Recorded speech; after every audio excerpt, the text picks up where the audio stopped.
这3只小文鸟出来玩了好久了，以为它们饿了，回去给它们拿了一点小米，结果都不吃。住外面也没吃的呀，吃什么东西那么饱？不会吃一些叶子吃饱了吧？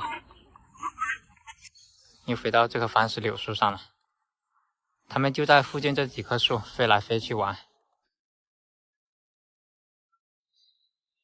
嘴特别欠，专门啄树上的一些嫩芽。这里已经成了他们的鸟乐园了，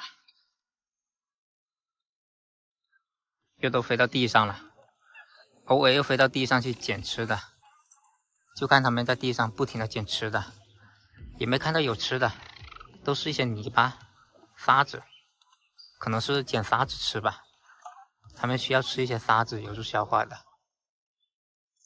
嘿，捡什么吃的呢？叼一些小木棍来玩。又到我手上来了，一会飞到树上，一会又飞到我身上。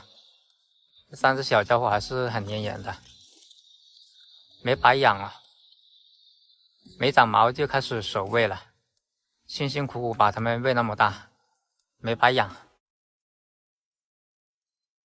还用我这个假鸟吗？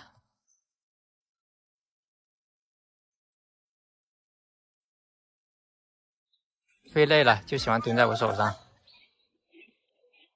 特别是这只灰白色的，特别喜欢趴在我手心上，跟以前的小麻雀太像了，看得出来它对我非常的信任了。一般小鸟它不信任你的话，不会趴在你手上休息的，看得出来这小家伙非常的信任我。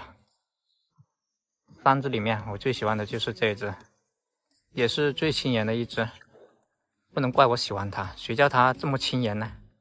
这么讨人喜欢呢？看那么可爱，换谁不喜欢呢？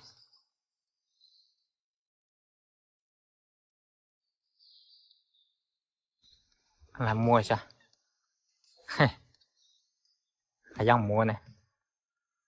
那2只就不让摸，就这一只让摸。